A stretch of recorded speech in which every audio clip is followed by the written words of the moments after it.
Assalamualaikum Ustaz. Waalaikumsalam Ustaz.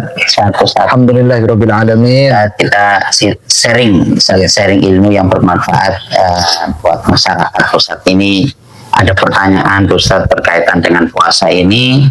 Sebenarnya apa sih Ustaz fadilah taubat ya di bulan suci Ramadan ya, ada taubat, terus juga baca istighfar gitu ya Ustaz. Nah, ini kira-kira fadilah taubat juga fadilah istighfar pada bulan suci Ramadan apa Ustaz?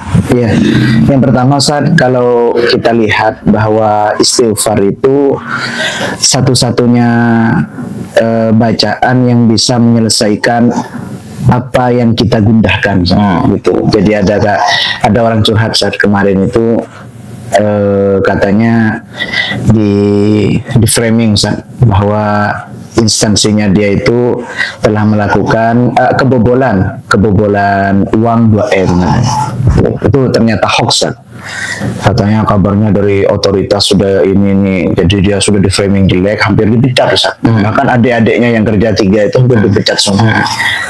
Ya, terus curhat Ustaz, bilang ke kita, terus dia hanya menyimpulkan satu kesimpulan setelah dari beberapa kiai bahwa apa yang menjadikan dia itu sekarang terpuruk mungkin disebabkan karena sudah jarang baca istighfar. Kalau dulu di pondok kan badal ma'rif astagfirullah innahu kana ghaffaro, terus baca sallallahu ala, itu kan namanya selawat khidir saja amalan.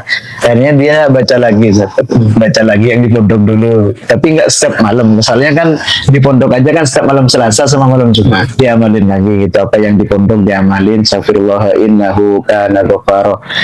Sekarang ternyata yang ngerjain dia itu sakit. Setelah sakit gak lama hilang Ustaz dari dunia.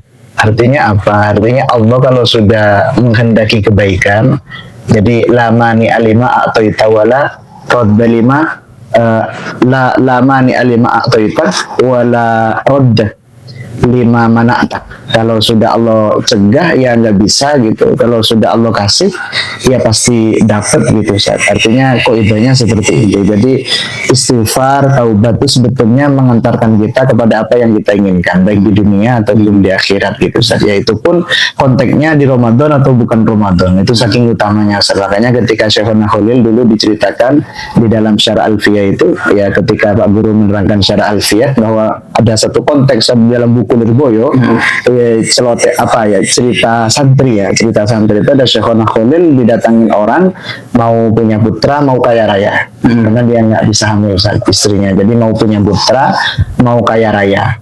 Setelah itu pengennya lagi panjang umur katanya. Akhirnya dikasih, kata Syekhona Khalil, dikasih ayat faqultu astaghfiru rabbakum innahu kana ghaffaro. Jadi fadilahnya yursilis sama alaikum midrara wa yumditukum bi amwalin wa banin.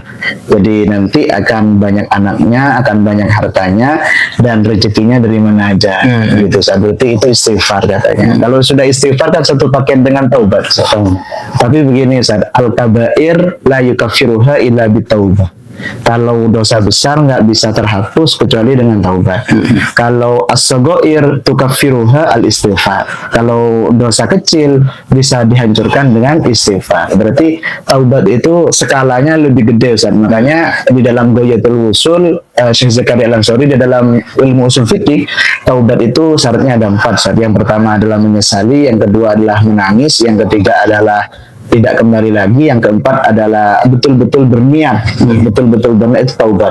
Kalau belum seperti itu, namanya di dalam usul fikih disebut dengan taubat sambal, sambalado gitu. Pedes-pedes minta lagi, pedes-pedes minta lagi, udah kumat minta lagi gitu. Ya itu aja Ustaz. Baik Ustaz, terima kasih ya teman-teman, ini sangat bermanfaat buat kita sekalian ya. Tadi disampaikan bahwa kalau dosa besar itu ya untuk menghilangkannya dengan taubat. Tapi kalau yang dosa kecil-kecil itu dengan istighfar. Itu saking utamanya tadi fadilah taubat dan fadilah istighfar ya, tadi disampaikan Pak Ustadz ya. Ini sangat bermanfaat buat kita sekalian. Jadi teman-teman kalau ada yang mau bertanya ya berkaitan dengan hal apapun gitu ya, nanti bisa teman-teman tanyakan di podcast Rumah Literasi. Silahkan bertanya berkaitan dengan puasa, berkaitan dengan mudik, fikih mudik ya, berkaitan dengan Idul Fitri dan sebagainya, silahkan ditanyakan. Dan terima kasih ya Ustaz. Assalamualaikum warahmatullahi wabarakatuh.